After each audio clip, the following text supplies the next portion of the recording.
Hello, and thank you for joining us today in our studies of 2 Samuel. Today we're in 2 Samuel chapter 2. Now, in chapter 1, David hears about the death of Saul and Jonathan, and he weeps for them, and he gives the song of the bow for them, and things of that nature. In chapter 2, we see what the residual effects of that death are going to be, or of those deaths are going to be in Israel. And we're going to see that Israel is going to be divided after the time of the death of Saul, because there's going to be a division about who the next king is going to be. There's this vacuum in place as far as a power vacuum in Israel, and there are multiple individuals who are trying to fill it. And so let's look at what's stated in 2 Samuel chapter 2. Beginning in verse number 1, we read, "It happened after this that David inquired of the Lord, saying, Shall I go up to any of the cities of Judah? And the Lord said to him, Go up. David said, Where shall I go up? And he said, To Hebron. So David went up there, and his two wives also, Ahinoam the Jezreelitess, and Abigail the widow of Nabal the Carmelite. And David brought up the men who were with him, every man with his household. So they dwelt in the cities of Hebron. Then the men of Judah came, and there they anointed David king over the house of Judah. And they told David, saying, The men of Jabesh Gilead were the ones who buried Saul. So David sent messengers to the men of Jabesh Gilead, and said to them, You are blessed of the Lord, for you have shown this kindness to your Lord, to Saul, and have buried him. And now may the Lord show kindness and truth to you. I also will repay you this kindness, because you have done this thing. Now therefore, let your hands be strengthened and be valiant, for your master Saul is dead, and also the house of Judah has anointed me king over them.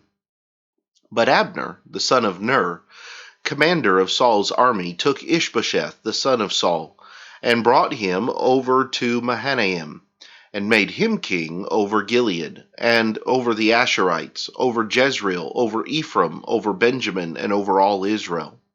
Ishbosheth, Saul's son, was 40 years old when he began to reign over Israel, and he reigned 2 years. Only the house of Judah followed David.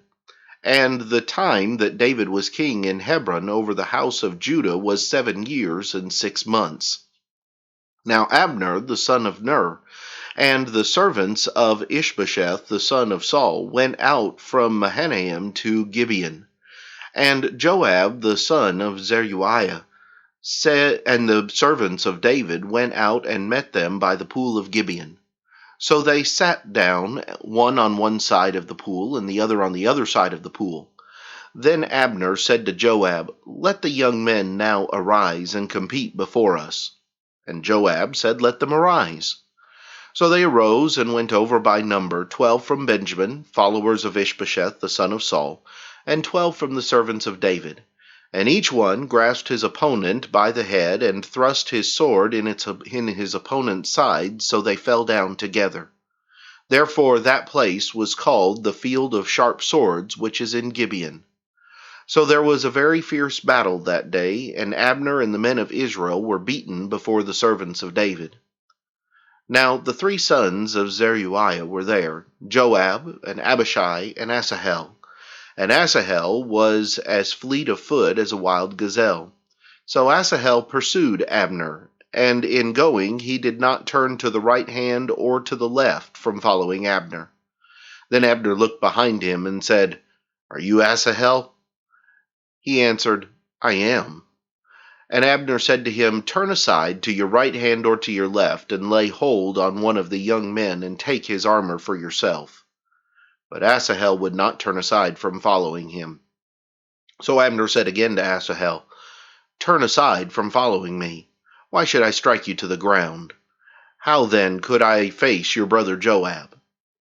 However, he refused to turn aside. Therefore Abner struck him in the stomach with the blunt end of the spear, so that the spear came out of his back, and he fell down there and died on the spot. So it was that as many as came to the place where Asahel fell down and died stood still. Joab and Abishai also pursued Abner, and the sun was going down when they came to the hill of Ammah, which is before Giah, by the road to the wilderness of Gibeon.